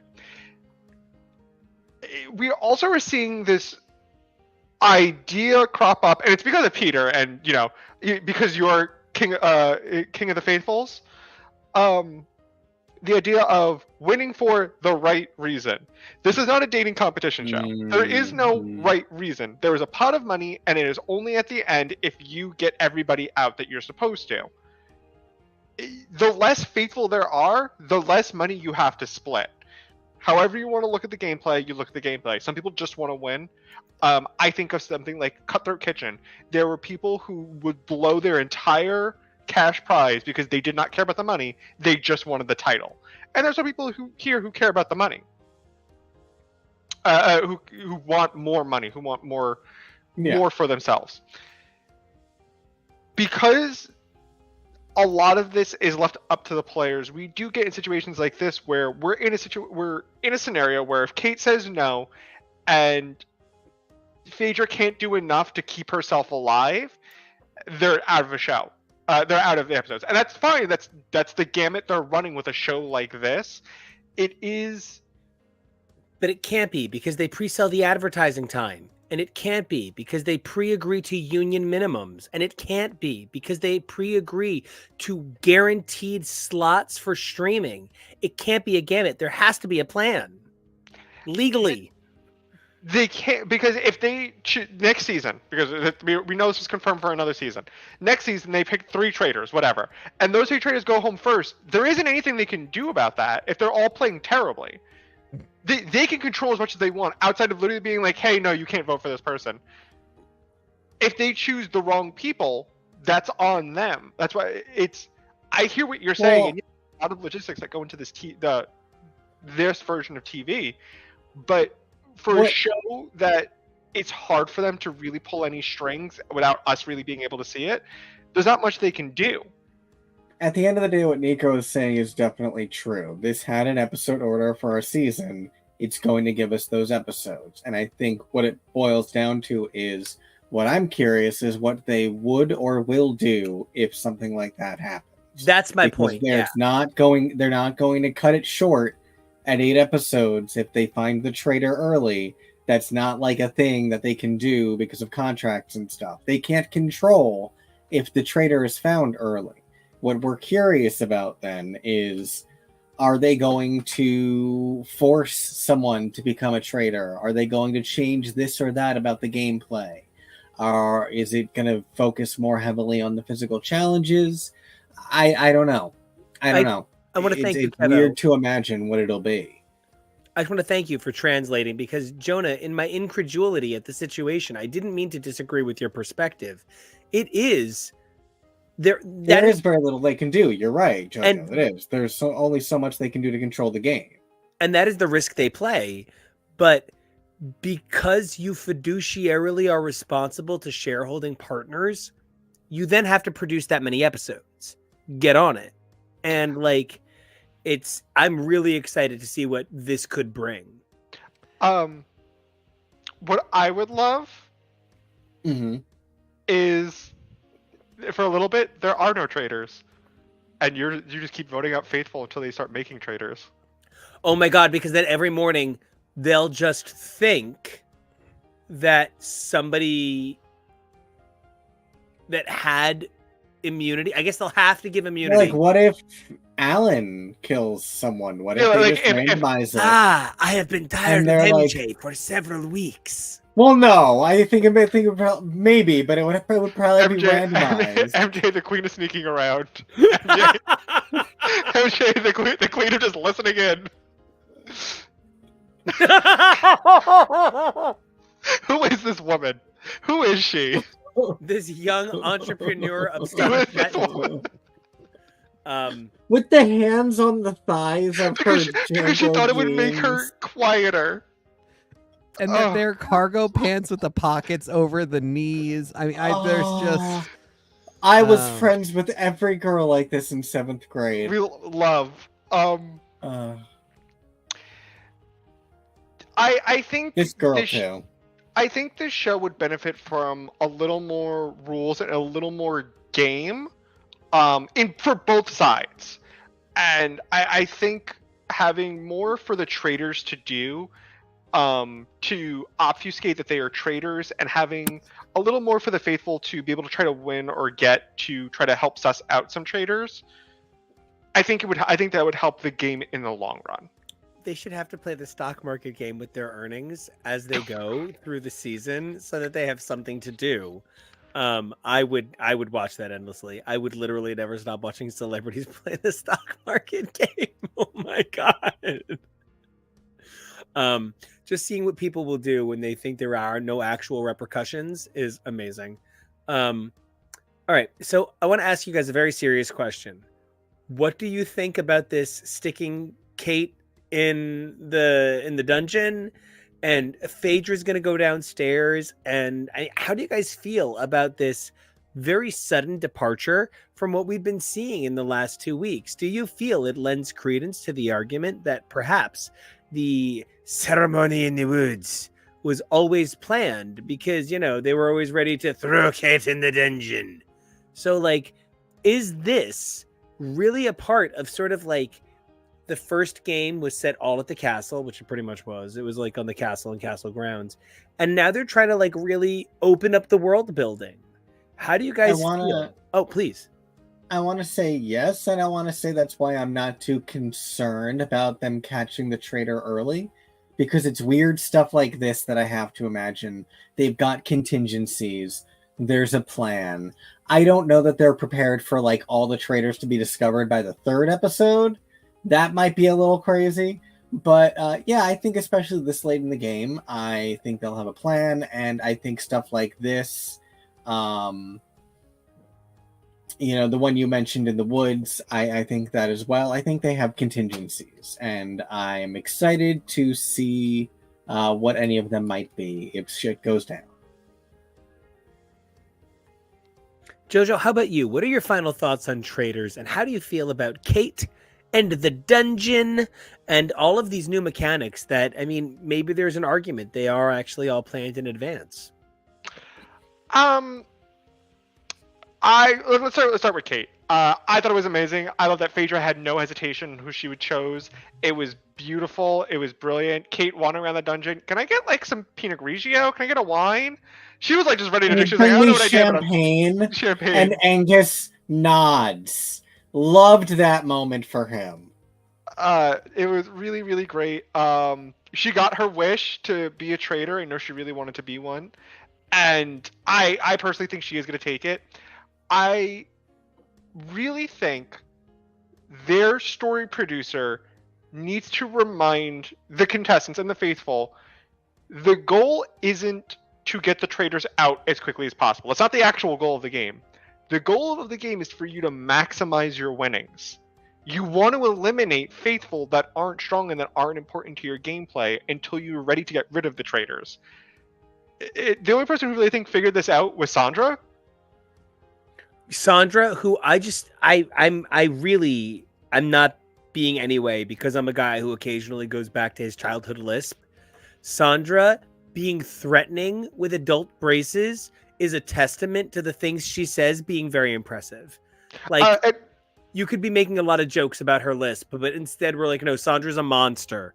And like, that is what is so important. Nobody's, and not that having braces is a disability, but like these shows really need to open the contestant pool to people with disabilities, because nothing about having crutches makes you weak. So like, it wouldn't be a disability. I don't know. I just think that like Sandra is such a testament to, we don't always realize how cool you can seem despite things we think seem weaker.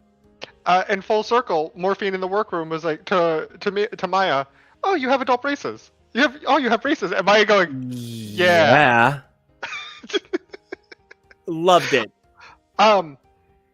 But I really think their story producers need to help to guide them a little bit more with the idea of what the gameplay should look like a little bit better. The only case scenario where I think the story producer is going right is Peter's producer, who's definitely goading him on to be like, no, like all gas, no brakes, because he's now playing way too wild, and his best buddy Kevin questions him. The actual highlight of the episode was Phaedra holding on to information of Peter making a deal with poverty, and the rest of Peter's gang not knowing that he did this, and fully did a 180 on how he was treating her. And that is what I think saved Phaedra, because I think they were all ready to go for Phaedra when they were all going for poverty, and Kate was the other, defender, being like, no, this is really weird that everybody was ready to get poverty out last week, and now we're going for Phaedra. This is bizarre. Kate, I love you, Kate. Speaking of people who love Kate, TK, I believe you came with a love of Kate pre-installed, because you are you're the classiest one of us, because you watch a show about people on boats. So talk to me. Other people on boats like shit. Yeah, that's that. And then we saw the hot one, who's definitely the most problematic, on Project Runway. Great. Talk to me. How do you feel about the potentiality of seeing Kate elevated to this role of major player, the way that anybody who watched season 1, what were my live tweets like watching season 1? They were unhinged about Kate.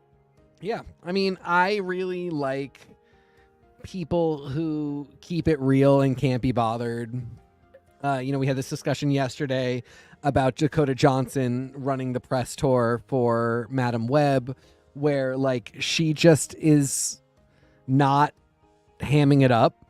She's not giving stock answers. She's giving answers that sometimes are maybe coming off as disparaging. I think they are not super disparaging, but more just very realistic and very honest. But that is my perspective on it, and there are other perspectives, and they might be problematic. It's one of those things where like it's tough to see all of the ramifications immediately. And ultimately we might all see that like she could have done a better job. With Kate, it's really nice because it really extra doesn't matter. And having somebody who is very amusingly straightforward and also like will show up to the game but won't necessarily play in a way that inconveniences her, I just find very fun. I find it very fun. The fact that she saw a thing and was like, yep, somebody else stand over here. The fact that she was like, I don't know, do I care about this shield? Not really. Even lifting this box up to the thing would be more work than I feel like. I shall just drop it on the ground. Can I get a wine? I don't really care about any of these people. I don't care about the money. I'll just leave. If you guys knew my sister, you would understand how Kate is sometimes literally just watching my sister Julia be on television. It is a one-of-a-kind experience. I mean, it's me watching myself. There have been a couple things in my life that were like reality TV adjacent, and I just like, I can't, when I speak to people who do casting or production, I never lie about the fact that I won't fake it. Because I would do a bad job at that and I would look sillier than if I just showed up and, I think there's a way to participate in a way that's fun, but also reminds you that like life is really silly. Everything is silly. Life And is really silly if you don't take a minute to stop and check it. and if you want to find yourself on a reality TV show, you have ended up in an exceptionally silly place. And you really, if you can't act like it and you are being forced to act like this is all serious business, I think you might go insane. And I think a lot of these people have, and I don't want to end up like that. And I'm glad that Kate hasn't. So, all right. Kevo, you're the only person I know in the whole wide world who's watched both seasons of Traitors with me. So here's my question for you. Do you still care the way you did 3 weeks ago when we watched everything in like a minute? And how is this playing out for you as somebody who watched all of it all at once and now has to watch it slowly? Yeah, I think it's still working for me. I think the differences between seasons 1 and 2 especially make all of the difference. I would not have been able to continue watching season 1 in the format it was, where it was half normal people, because when I describe it to people, the looks on their faces, I'm like, yeah, I don't recommend you starting there. Please start with season 2. I'd watch a season of all normal people, but I really love it being these horrible people because it makes all of the stupid drama and infighting and the "you're a fucking traitor, bitch, drink that water" more entertaining. I don't want to see Lord of the Flies. These people have already succumbed to the giant pig head. So this is just them fighting for who has more time talking to the giant pig head.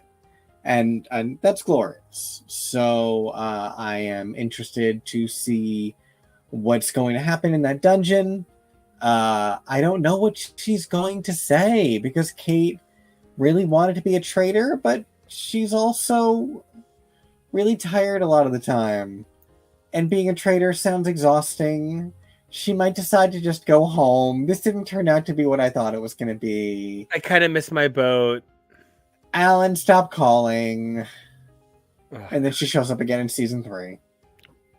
The dream. I think she should co-host season 3. I'm not kidding. I think she should host the challenges alongside Alan, and Alan should just host the roundtable and breakfast uniquely. I think that every good host is better for a co-host. I mean, I know that no matter what, I would never be the co-host that I am without all 3 of you. So, does anybody have any final thoughts to trait out on Traitors? You're the traitor, bitch. Drink that water. So here's what I do want to add about our general production scheme. I am very excited that we are just a couple of weeks away from, and I mean this with love, Traitors, real fucking shows coming back. That's going to be really cool. Oh my God. I am very excited about things like the Netflix Daniel Day Kim vehicle, Avatar: The Last Air. Are there other people in it? Oh, yeah. Right? We're getting really close to that. I know that the group of us are going to see Bianca Del Rio in Maine, and so we're going to have a great time with that. We're going to report on how wonderful that was. There's going to be a number of other new shows coming up in the next couple of weeks, and it's going to be really good to talk about some new product. Not that the stuff we're talking about isn't still fascinating, but we as people are so much... Oh my God, when can we start Eurovision? Can it be Saturday? Can we do Eurovision this Saturday? Sure. DK, you're in charge. You're supposed to tell All us when we start Eurovision. All right, no, Okay. Eurovision starts this Saturday. Decided. TK, Done. start the script. I'm so excited. Last year's Eurovision was one of the most excited I have been about, a new way to experience music since I can't tell you the last time. But, there's things like Deadpool and Wolverine that are still a ways off. Things like Agatha, Darkhold Diaries, Agatha, Coven of Chaos, Agatha, We Can Never Pick a Name. Maybe it's part of the show. They're really exciting. But one excitement that I thought Kevo was telling me that all of the male strippers are returning to murder buildings. Kevo, what was it you said about season 4?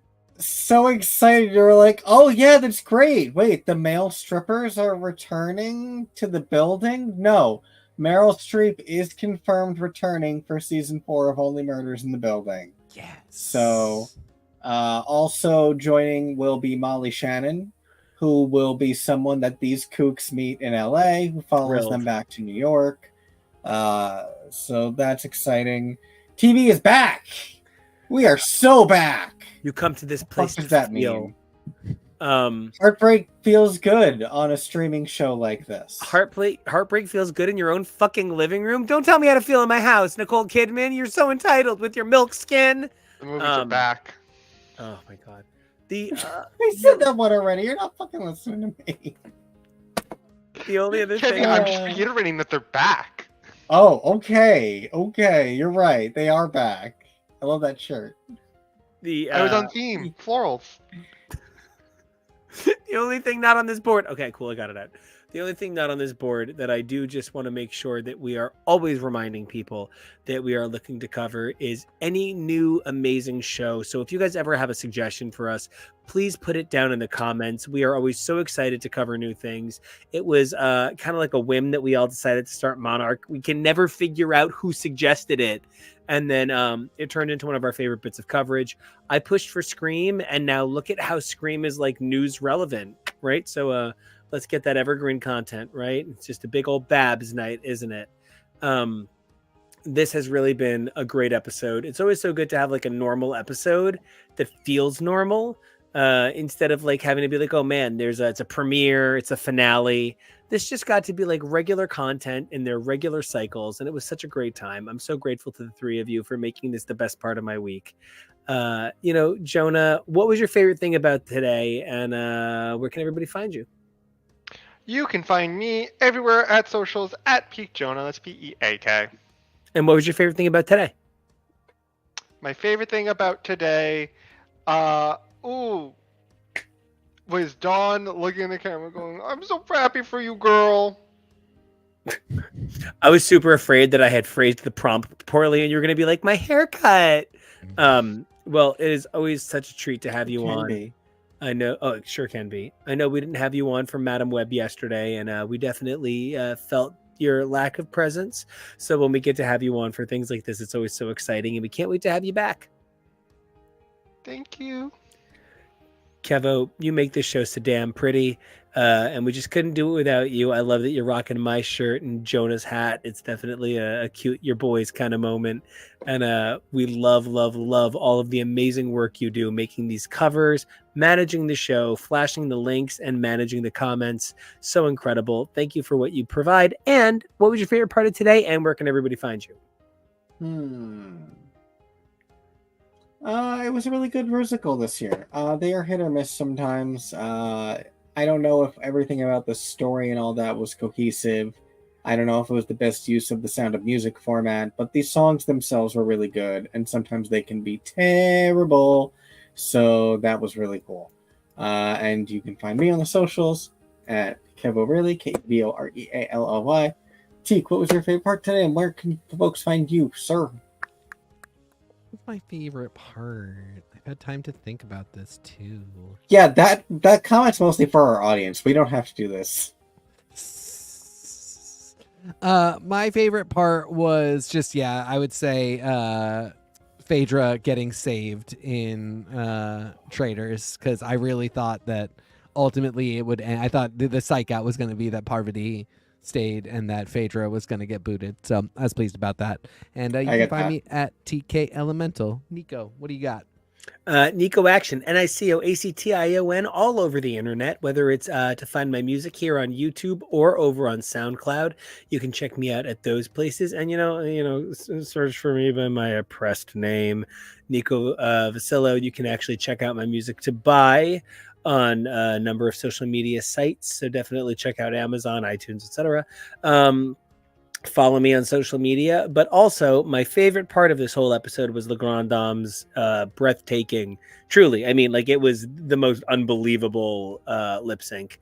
It was New York 1993 silly in a way that you had to be super duper fucked up outside of an FAO Schwartz on your way to see Next to Normal and have dinner with your dad at Havana's to really understand.